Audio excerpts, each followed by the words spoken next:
What's up, ladies and gents? This is CoCoPwnd, back with another Cube World video. So as you can tell by the title, this is going to be another one of my beginner guide videos, and this time it's for the rogue class. Now I think I'm gonna redo my my warrior class just because I don't like how it turned out, and I prefer to make them as detailed as I can, and I'm gonna try to work on that in this video. So what you're seeing right now is just a little bit of my level 7 rogue. I wanted to get it to level 7 so I could showcase all the skills, unlike what I did in the warrior video. I'm still going to keep it up, but I want to update that and get a new version up here. So as you can see, the rogue does some pretty decent damage and has some kind of unique skills that really represent the rogue class. So here in a second, after I kill this poor dog,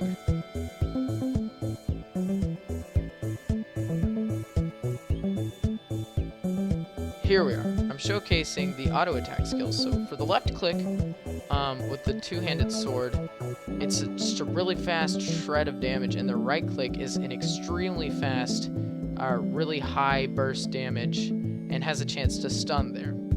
Now I'm showing you the two daggers.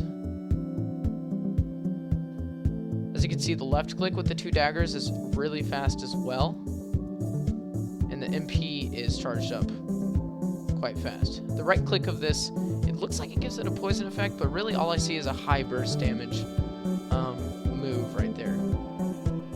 So I'm not sure it poisons, but there's that. And now I'm showing you the Iron Fists. This is really fast, and it's actually quite fun to use. The right click can actually deal a lot of damage if it hits a crit correctly. As you can see, I hit 103 right there.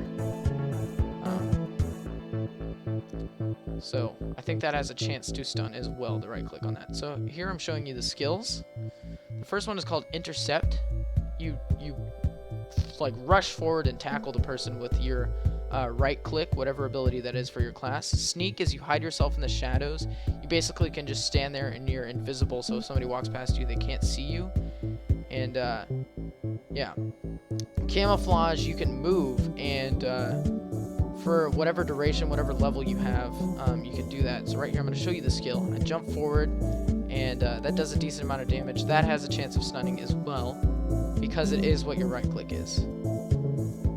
Right here I show you the number 2. I don't think stealth is the best move. Maybe I'm not using it correctly, but every time I move it goes away, so apologies for that. I'm not sure what it does. I prefer to tell you what I've learned rather than look up something and then tell you. Right here I'm showing you the stealth ability. It gives you increased damage, and overall it's pretty cool. It gives you some extra damage going there. And your MP charges a lot faster when you're hitting somebody. So that covers the skills for that skill tree. So I'm changing my skill tree here over to the ninja, and I love this move. I changed my skill tree to the ninja after I showed this. The shuriken attack, you propel yourself backwards, which can actually be used to travel as well as your one ability, and that can bounce between people, and it really does a lot. So right here I'm showing you how you can use this for traveling, because the cooldowns are pretty short on this. You can use your 1 here and then turn around and use your 3. So if you want to get over a gap without jumping, you can do that. And then here I'm going to just run around a lot and just show you how these work. So as you can see, it propels you forward quite a lot, and so does the 3. I think it's about the same distance as well. So I'm going to test some of this stuff out here on these horses here. As you can see, all of, I think this goes for all classes as well, left clicks have sort of an area of effect if they hit close to another mob. So there's the damage on that. Pretty insane. What you need for armor for these guys is cotton. As you can see me collecting right here.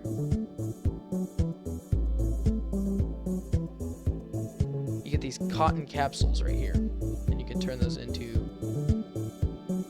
right here at the spinning wheel. You can get some cotton yarn. And what you can do is create this stuff and get your armor going. So you want to collect this every time you see it as a rogue. Each class has their own armor material. So you go over here to the loom, go to the armor tab, and you can create any of this armor. I think in the next clip you should see my armor change, because this was quite an upgrade for me. Your crafted armor is pretty good. Sorry. Your swords and weapons are made from this iron stuff. You can see me collecting here, iron nuggets. What you do is you come over here to the furnaces, and you cook these iron cubes up. And first I'm going to show you these swords here. You can customize your sword and put iron cubes on them, and that gives you more damage. So what I'm going to kind of do here is just demonstrate what this sword originally was with just a one-line sword here. And you can see that I put a wind spirit up there at the top. And these are called iron spirits for some reason. I don't know why they're called spirits.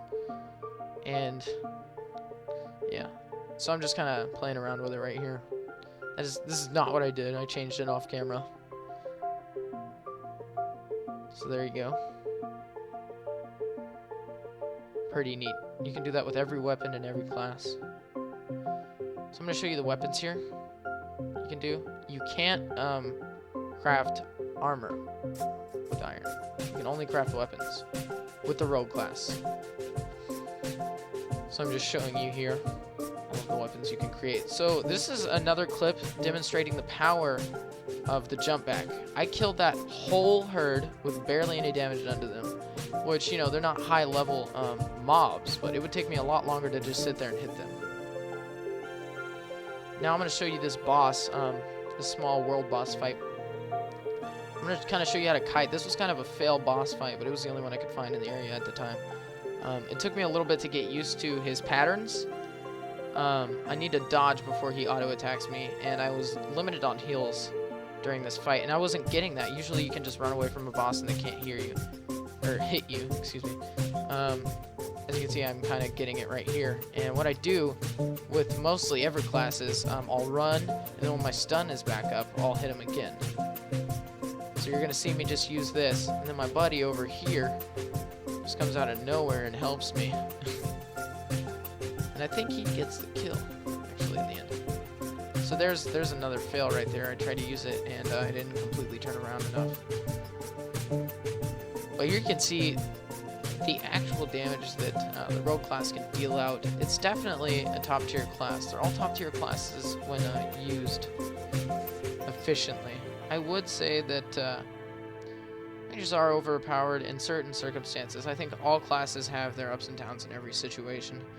But the rogue is really good for taking out really small weak groups or focusing one target when it comes to damage.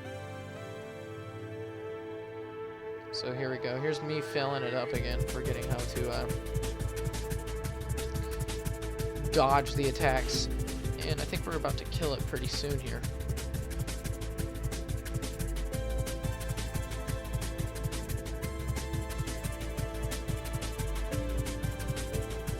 You can see the damage there again on that.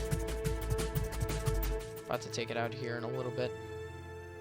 Don't want to risk getting killed there, and our buddy here takes it out for us. So now I just want to show you some kiting that I do with regular mobs. So when you're doing dungeons, I don't do the whole dungeon here because, again, I didn't have any potions or anything. I had a couple soups and whatnot. But I'm just dodging the mage. What I like to do is I like to go for the rangers first because they typically do the most damage, and a lot of the times their melee people will be tanks, and what that's going to do is they're going to be able to just hit you the whole time.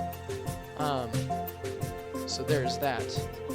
Also, like I was telling you earlier, there's area of effect on your auto attacks, so what I like to do is clump them up.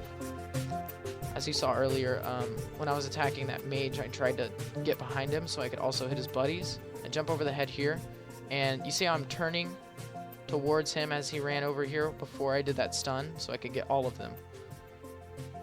And there goes that right click dealing some really decent damage. I'm getting low on health here at this point. And I killed... Okay, yeah. Alright, so I kill these guys and I go in for some more. And things get pretty troubling over here. So I drink some soup. And soup takes forever to drink. So, get this loot. Come here for some more action. Take some hits there right off the bat. So usually what I'll do is I'll get around the corner and try to damage them as much as I can before he gets here. And as you can see, I immediately left just so I can get the that saved me, I don't know, probably 2 or 3 seconds. That doesn't really matter in this circumstance. But in any other circumstance where you're actually doing a dungeon and there are mobs around you, that might help you. That free 2 or 3 seconds of me running when I stunned him, because I knew that my right click was going to take him out.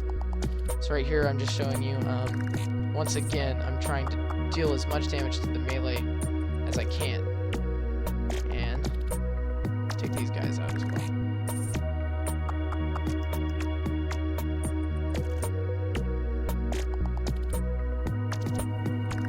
Here's where things start to go a little bit down.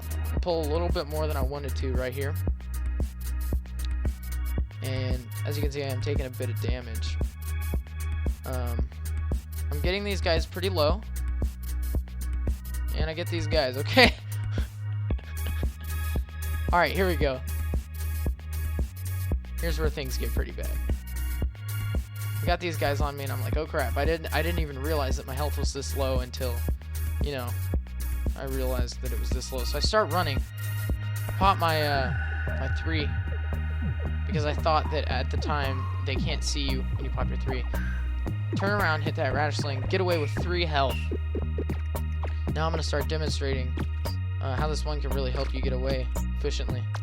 So you can jump gaps, and really, overall, it's a really good tool. There you go. Thanks for watching, guys.